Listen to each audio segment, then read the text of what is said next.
La symbolique, signe de reconnaissance, canalisée par Marie-Pierre Robert. La symbolique, signe de reconnaissance. Regardons l'exemple des oiseaux, ils servent de symbole aux relations entre le ciel et la terre.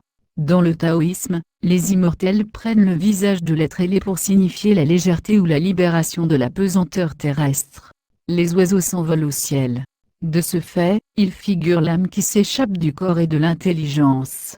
Dans la mesure où les dieux sont tenus pour des êtres volants, comme les anges dans la Bible, les oiseaux sont des symboles vivants de la liberté divine, affranchis des éventualités terrestres. Le poète Saint John Perse écrit « Les oiseaux gardent parmi nous quelque chose du chant de la création ».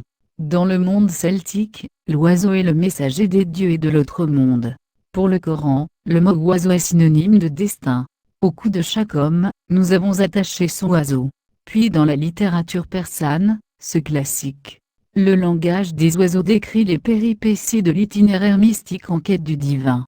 L'art africain les considère comme la puissance, la vie et souvent ils sont le symbole de fécondité. Nous verrons dans l'inconscient collectif, l'image d'Épinal de la cigogne qui amène l'enfant dans les foyers. En Égypte, un oiseau à tête d'homme ou de femme représente l'âme d'un défunt, ou celle d'un dieu visitant la terre, sans oublier le mythe du phénix, oiseau de feu, composé de la force vitale, les symboles d'indices ou de signes. Comme vous le savez, la généralisation des règnes incarnés sur la planète Terre est porteuse de symboles, d'indices ou de signes. Parfois, la figuration est ignorée ou incomprise. Pourtant le concept visuel, s'il est l'objet de contemplation, présente différentes réalités, que la simple copie exposée.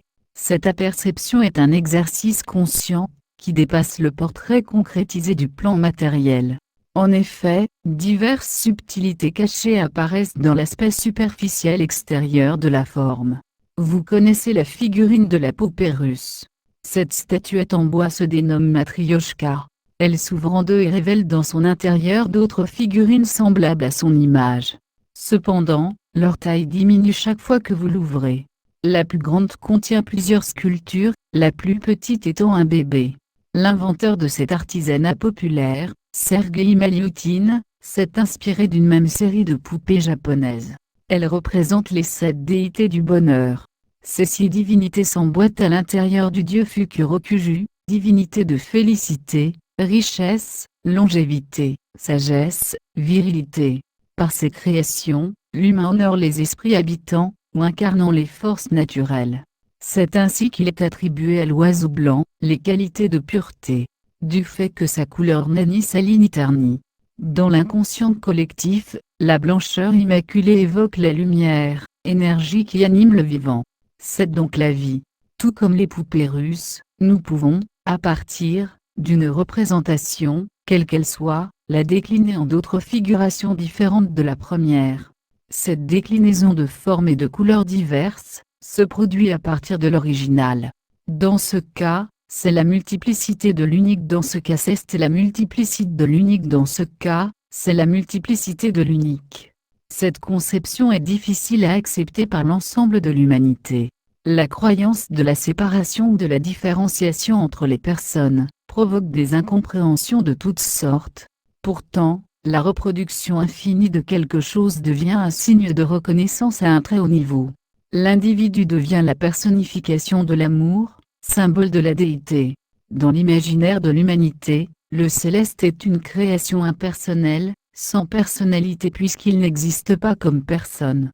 C'est l'anonyme, dépersonnalisé que les religions font vivre dans la représentation de prophètes ou d'initiés, qui révèlent la volonté de Dieu. Nombre de prophètes ont parcouru les chemins de l'évolution de l'humanité. La scission s'effectue lors de désaccords d'annonces désagréables, qui contrarient fortement les convictions établies. Des groupes d'individus acceptent les nouvelles données, d'autres les refusent catégoriquement. Il s'ensuit des combats d'idées, de paroles ou d'actes pour imposer coûte que coûte la vérité incontestable. Si nous observons l'humanité d'aujourd'hui, rien n'a changé, depuis des siècles et des siècles. Les désaccords perdurent ainsi que les combats d'opposition. Les petits-enfants se disputent pour avoir toujours raison de leur vérité de pensée, ou bien d'avoir des conceptions différentes de celles présentées. D'ailleurs l'expression « c'est la guerre » se maintient dans la langue parlée. L'instauration de la paix ne peut s'établir dans ces conditions. Est-ce la faute du multiplié? La production en grand nombre fait également proliférer les erreurs. Il se peut que cela soit vrai. Constatons que la pensée pense de deux manières, en termes d'acceptation ou de refus.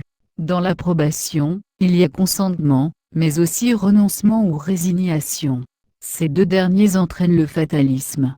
Le renoncement consiste à penser que les événements sont déterminés à l'avance d'une façon irrévocable par une force immatérielle.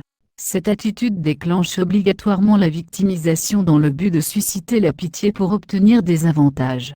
La soumission engendre l'enchaînement à la dépendance, afin de recevoir des faveurs, dont la cession ne s'envisage aucunement. Dans le rejet, il y a réaction, interdiction, résistance, inacceptation.